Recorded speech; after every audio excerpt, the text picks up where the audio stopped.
साथियों नमस्कार। साथियों, ममता बनर्जी अब धीरे धीरे घिरती चली जा रही हैं। आप याद कीजिए 2-3 दिन पहले जब खबरें चल रही थी कि पूरी तरह से पासा पलट गया है, बीजेपी के जितने भी वर्कर्स थे मोटिवेटेड हो चुके थे, टीएमसी वाले कार्यकर्ता बिल्कुल हताश हो चुके थे, अब उल्टा हो गया है। जब से ममता ने ईडी की फाइल छीनी है तब से टीएमसी के कार्यकर्ताओं को लगने लगा है कि हम कुछ भी कर सकते हैं। उस वक्त भी मैंने वीडियो बना करके आपसे कहा था, यानी जो पिछला वीडियो था, कि आप देखना धीरे धीरे पासा पलटेगा और ममता बनर्जी घिरती नजर आएंगी। मामला है सुप्रीम कोर्ट का। सुप्रीम कोर्ट ने यह कह दिया है कि जिस तरह से ममता बनर्जी ने ईडी के हाथ से फाइल छीनी है, जिस तरह से डीजीपी ने, कोलकाता के कमिश्नर ने, वहाँ साउथ बंगाल के डिप्टी कमिश्नर ने जिस तरह से इंटरफेरेंस किया है, ये बिल्कुल भी एक्सेप्टेबल नहीं है। ये चीज़ें बर्दाश्त नहीं की जाएंगी। अगर ऐसा होने लगा तो देश में अराजकता फैल जाएगी। और जिस तरह से हाई कोर्ट की प्रोसीडिंग नहीं होने दी गई है, ये सब दर्शाते हैं कि देश में अराजकता का माहौल तैयार करने की कोशिश की जा रही है जी। और ममता बनर्जी के इनकी जो सरकार है उसको भी नोटिस दे दिया गया है सुप्रीम कोर्ट के द्वारा। ईडी ने भी हाई कोर्ट में, कलकत्ता हाई कोर्ट में अपनी तरफ से ये मांग करी है कि सीबीआई की जांच करवाई जाए और इस पूरे केस को अब खोला जाए। अब देखिए, जब ये केस चलेगा, चीज़ें सामने आएंगी, तो इसके बाद क्या ममता बनर्जी जेल चली जाएंगी? कुछ पत्रकार कह रहे हैं कि ममता बनर्जी अब जेल चली जाएंगी या सरकार बर्खास्त हो जाएगी। क्या होगा क्या नहीं होगा, एक बार देखते हैं। पहले मैं आपको थोड़ा सा केस बता देता हूँ। आपने वैसे अब तक अन्य सोर्सों से सुन लिया होगा, फिर भी हुआ ये कि जब ममता बनर्जी ने ईडी के अधिकारियों से फाइल छीनी तो उसके बाद मामला कोर्ट में गया। कोर्ट में गया था ये हाई कोर्ट में, बंगाल की हाई कोर्ट में 9 जनवरी को। लेकिन हाई कोर्ट में कुछ वकीलों ने एकदम इतना ज़्यादा शोर करना स्टार्ट कर दिया था कि वहाँ प्रोसीडिंग हो नहीं पाई। और जज साहिबा ने कहा कि हम ऐसे प्रोसीडिंग नहीं कर सकते, इसलिए अभी इसको टाल देते हैं। उसको टलवा लिया गया। बताया गया है कि वो जो कुछ वहाँ पर एडवोकेट्स भेजे गए थे, इन सभी को व्हाट्सएप मैसेज करके बोला गया था कि आप लोग पहुँचो और वहाँ पर शोर करो। साथियों, देखिए किस तरह से अराजकता की जा रही है। अब कोई नहीं बोल रहा कि डिक्टेटरशिप आ गई है, संविधान के साथ खिलवाड़ हो रहा है, कानून के साथ खिलवाड़ हो रहा है। कोई नहीं बोल रहा होगा, आपने देखा होगा। सोचिए, कहीं भी बीजेपी शासित प्रदेश में इसका अगर 1% भी हो जाता तो कितना बड़ा नैरेटिव चला दिया जाता। अच्छा, प्रोसीडिंग नहीं हो पाई, ठीक है। फिर मामला गया सुप्रीम कोर्ट में। सुप्रीम कोर्ट में सुनवाई हुई। ममता की तरफ से 2 बड़े वकील थे, कपिल सिब्बल और अभिषेक मनु सिंघवी। अभिषेक मनु सिंघवी और कपिल सिब्बल ये दोनों ऐसे वकील हैं जो आपको इस तरह के केसेस में हर जगह मिलेंगे। विपक्ष के जितने भी केसेस हैं, मोटी रकम पहुंचेगी उनके पास। तो अब ये लोग इतने हताश थे कि ये बचा भी नहीं पाए, ये कुछ ऐसा तर्क दे ही नहीं पाए जिसमें ममता का बचाव हो सके। कोर्ट ने पूछा कि एक बात बताइए कि जिस तरह से हाई कोर्ट में प्रोसीडिंग नहीं होने दी गई, क्या ये सही था? कि साहब बिल्कुल नहीं। अब ये बताइए कि ईडी के द्वारा, ईडी से जो इन्होंने फाइल छीनी, क्या वो सही था? तो कपिल सिब्बल का कहना यह था कि साहब फाइल इसलिए छीनी गई क्योंकि उसमें पॉलिटिक्स, ममता बनर्जी की जितनी पॉलिटिकल स्ट्रेटजीज़ हैं वो सारी उसमें थी। ईडी उनको जब्त करना चाहती थी। अगर ऐसे कर लेगी तो ममता की सारी स्ट्रेटजी उनके पास चली जाएगी, फिर चुनाव कैसे हो पाएगा। इसमें अदालत ने कहा कि देखो, ईडी का जो काम है, ईडी वो काम कर रही थी। अगर ईडी को यही सब करना होता तो ईडी पहले ही ले चुकी होती, और भी तरीके थे। लेकिन इस तरह से इंटरफेयर करना कहाँ तक सही है? कोई जवाब नहीं था। उसके बाद जाहिर सी बात है कि ये सारी चीज़ें कैमरे में कैद हो चुकी हैं, तो कपिल सिब्बल बातों को घुमा भी नहीं सकते, जनता देख रही है। उसके बाद एक तर्क और दिया गया, जब ये बोला गया कि भाई देखिए, इस तरह से अगर होता रहा तो अराजकता फैल जाएगी। इस तरह से तो बिल्कुल हर देश में जितनी भी एजेंसियां हैं, नेशनल एजेंसियां हैं, वो अपनी काम ही नहीं कर पाएंगी। स्टेट की पुलिस उनको कुछ करने नहीं देगी। तो इस पर तमाम तरह के तर्क कपिल सिब्बल देने लगे। और जो बेंच बैठी हुई थी उसमें जस्टिस प्रशांत कुमार मिश्रा और जस्टिस विपुल एम पंचोली साहब थे। उन्होंने कहा कि ये बहुत ही सीरियस इशू है, इस पर अगर कोर्ट ने कुछ नहीं बोला तो ये एक आदत बनती चली जाएगी सभी की। ठीक है, इसमें लपेटा कौन कौन गया है, इशू नोटिस किस किस को इशू हुआ है?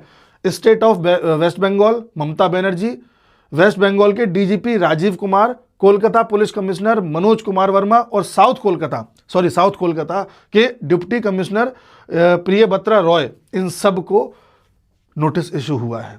ये मामला जो सुनवाई हुई है कोर्ट में, ये किसकी वजह से हुई है? ईडी ने रिट फाइल करी थी आर्टिकल 32 के तहत, जिसके बाद ये सुनवाई हुई है। ईडी ने भी ये मांग करी है हाई कोर्ट से कि सीबीआई की जांच करवाई जाए, और ईडी ने भी अपनी तरफ से केस फाइल किया है कि हमारे कामकाज में व्यवधान उत्पन्न करने की कोशिश की गई है, और ईडी के ही एक कर्मचारी ने पर्सनल केस भी फाइल किया है कि मेरे साथ भी बदतमीजी की गई है।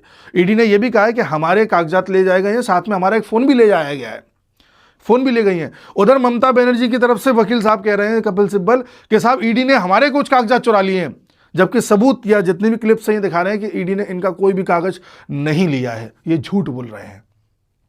ठीक है, आगे देखिए the court asked the respondents to file the counter affidavits within 2 weeks, the matter will be considered next on February, 3 फरवरी को उसको दोबारा से सुनवाई होगी। ठीक है, shocking pattern in West Bengal says ED ने कहा ये, जो सरकार की तरफ से या कहें कि ईडी की तरफ से जो थे सॉलिसिटर जनरल तुषार मेहता थे, जिन्होंने ये बताया कि ये बहुत ही शॉकिंग पैटर्न है और ये अगर होता रहा तो फिर ये नहीं चल पाएगा, इस तरह की बातें की गई। ईडी के बारे में ये बोला गया कपिल सिब्बल द्वारा कि ये पॉलिटिकल स्ट्रेटजी लेने आए थे, जबकि ईडी ने ये कहा कि हम सेक्शन 17 PMLA के तहत आए थे क्योंकि मनी लॉन्ड्रिंग यहाँ पर हो रही है। अब सवाल ये उठता है कि जो कंपनी है आईपैक, जो पहले जिसके मालिक ये थे प्रशांत किशोर थे, तो आईपैक एक कंपनी है, कोई पॉलिटिकल पार्टी तो नहीं है। तो उस कंपनी के साथ कुछ भी हो रहा हो, इसको ममता बनर्जी बचाने क्यों जा रही हैं? ममता बनर्जी का उससे क्या लेना देना? वो तो उनकी पार्टी नहीं है। ये सवाल उठता है। दूसरा सवाल ये उठता है कि ममता बनर्जी के साथ जो पुलिस कमिश्नर जा रहे हैं, डिप्टी पुलिस कमिश्नर जा रहे हैं, डीजीपी जा रहे हैं, ये क्या टीएमसी के कार्यकर्ता हैं? अगर ये ममता बनर्जी के टीएमसी के कार्यकर्ता के रूप में काम करने लगेंगे तो फिर पुलिस का क्या निष्पक्ष कैसे रहेगी पुलिस? इस पर भी सवाल उठता है। तो वो तो खैर दुरुपयोग कर ही नहीं है। उसके अलावा कलकत्ता हाई कोर्ट में इन्होंने दे दिया, मैंने आपको बता दिया है, मतलब क्रक्स मैंने आपको बता दिया है। एडवोकेट कपिल सिब्बल अपीयर हुए हैं ममता बनर्जी के लिए, ये भी मैंने आपको बता दिया। अच्छा, इसने ये भी कहा है कपिल सिब्बल ने कि ये जो मैटर है इसको तो हाई कोर्ट में ले जाना चाहिए, सुप्रीम कोर्ट में लाने की जरूरत क्या है? हाई कोर्ट में इसलिए ले जाना चाहिए ताकि तुम फिर से शोर करो और वहां कुछ होने ही ना दो। ठीक है, जस्टिस मिश्रा ने कहा कि ये बहुत डिस्टर्ब्ड है जिस तरह से ये सारी चीज़ें हुई हैं हाई कोर्ट में, और ये इस बात से भी डिस्टर्ब्ड है कि जिस तरह से वहाँ पर फाइल वगैरह छीनी गई है, उस बात को लेकर के भी उन्होंने कहा है। ठीक है, तो ये सारी बातें हैं। और अब हम बात करते हैं कि निकल के क्या आना है। देखिए, आप ये सोचें कि सीबीआई की जांच हो जाएगी या ईडी का केस कोर्ट सुन लेगी, उसके पक्ष में कोई फैसला सुना देगी तो ममता बनर्जी जेल चली जाएंगी, तो ऐसा तो होगा नहीं, पहला पॉइंट। दूसरा पॉइंट, ममता बनर्जी की सरकार को बर्खास्त करके वहाँ राष्ट्रपति शासन लगा दिया जाएगा। अभी ऐसे चांसेस दिख नहीं रहे हैं, क्योंकि दोनों ही केस में ममता बनर्जी फ़ायदा उठा ले जाएंगी, सिंपैथी बटोर ले जाएंगी। और सिंपैथी छोड़ो, अगर वहां पर राष्ट्रपति शासन लगा दिया गया तो जर्मनी में बैठे यूट्यूबर्स और इन जैसे तमाम ये प्रोपेगेंडा चलाने वाले जितने भी यूट्यूबर्स हैं, ये पता है क्या वीडियोस बनाएंगे? देखा, मोदी डिक्टेटर है, हमने कहा था, मोदी एक सीएम को किस तरह से बर्खास्त कर रहा है, देख लीजिए। कोर्ट सुनवाई करना चाह रही थी, कोर्ट की सुनवाई के बावजूद मोदी ने किस तरह से अपनी डिक्टेटरशिप दिखाई, देख लीजिए। ये सब विपक्ष वाले फिर गोलबंद हो जाएंगे, धरना देने बैठ जाएंगे कि अराजकता आ गई है, संविधान को चल दिया गया है, मोदी डिक्टेटर हो गया है। आप कहोगे अरे ऐसे कैसे हो जाएगा, सारी चीज़ें सबको पता है कैसे ममता बनर्जी कर रही हैं। पता तो सब कुछ है, लेकिन जनता की एक बात है कि जनता भूलती बड़ी जल्दी है। लोग बड़े इम्पल्सिव हैं हमारे यहाँ के, हमारे देश के, जो ऑन द स्पॉट इम्पल्स आ गई वो वही काम कर डालते हैं। तो इसलिए ममता बनर्जी केस को बड़े सावधानी से आगे ले जाने की आवश्यकता है, इस तरह से कि ममता बनर्जी भी जो है अराजकता ना फैला पाए और चुनाव भी निष्पक्ष हो जाए। बीजेपी इस वक्त सिर्फ ये चाहती है कि वहां पर चुनाव निष्पक्ष हो जाए, बस वोटर डरे ना वोट डालने से पहले। इसके लिए जो फर्जी वोटर थे उनको बाहर करवाया गया, आपको जानते हैं, एसआईआर के माध्यम से। उसके अलावा पहले पोलिंग बूथ दूर होता था, जैसे बड़ी बड़ी सोसाइटीज़ हैं, अब वहाँ के लोग जाकर के पोलिंग बूथ तक पहुँच नहीं पाते थे, उससे पहले टीएमसी के कार्यकर्ता बीच में कहीं दिख जाते थे। तो वो डर करके लौट आते थे, या सोसाइटी के गेट पर ही बैठे रहते थे, उनको निकलने नहीं देते थे। तो अब पोलिंग बूथ सोसाइटीज़ तक ले जाया गया है। इस बार के चुनाव में हर सोसाइटी में जहाँ एक अच्छी खासी जनसंख्या है वहाँ पोलिंग बूथ लगाया जाएगा, जिससे कि कोई खौफ ना रहे। फोर्स बढ़ाई जाएगी, ठीक है, ये प्रयास अभी तक किया जा रहा है। बताया ये जाता है कि बंगाल में लंबे समय तक कम्युनिस्ट रिजिम रही है और कम्युनिस्ट वाले भी इस तरह की अराजकता फैलाते थे जैसे ममता बनर्जी फैला रही हैं।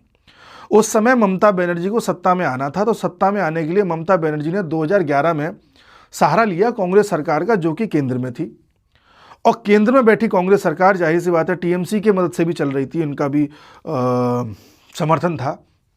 तो टीएमसी ने केंद्र से कहा था कि मुझे फोर्स बढ़ा करके दो इस बार चुनाव में। तो केंद्र ने फोर्स बढ़ा दी थी और इतनी ज़्यादा फोर्स लगा दी थी चुनाव के टाइम पर, जो सीआरपीएफ है, कि किसी तरह की कोई अराजकता फैल ना पाए। उस फोर्स की आड़ में वो चुनाव हुए थे, जिसके बाद ममता बनर्जी जीती थी।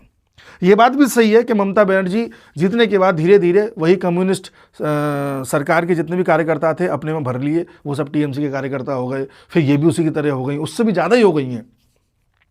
तो कई लोगों का कहना यह है कि बीजेपी को चुनाव जीतना है तो टीएमसी के कई कार्यकर्ताओं को भर्ती करना होगा अपने आप में और खुद को एक टीएमसी बनाना होगा, जबकि ये अप्रोच गलत है। बीजेपी सिर्फ और सिर्फ अभी ये सोच रही है कि कैसे भी चुनाव निष्पक्ष हो जाए और ऐसे हो जाए कि आदमी जाकर के वोट डाल पाए, इतने हो जाए बस, हाईजैकिंग ना हो। बाकी ममता को जो करना है करने दो, ऐसा मैं समझ पा रहा हूं। तो ये ईडी, सीबीआई, कोर्ट, ये चलता रहेगा, हवा बनती रहेगी। और ममता इस तरह से फाइलें छीन करके, इस तरह से हल्ला करवा के सिर्फ और सिर्फ ये सिद्ध करना चाह रही हैं अपने कार्यकर्ताओं को कि देखो मैं नहीं डर रही तो तुम क्यों डर रहे हो। और सुप्रीम कोर्ट का ये वर्डिक्ट ये बताने की कोशिश कर रहा है अन्य सरकारों को कि ये अराजकता बंगाल में जो चल रही है बाकी जगह नहीं चलेगी, क्योंकि जहां तक है तमिलनाडु में भी प्रयास किया जाएगा इस तरह का। आप समझ रहे बात को।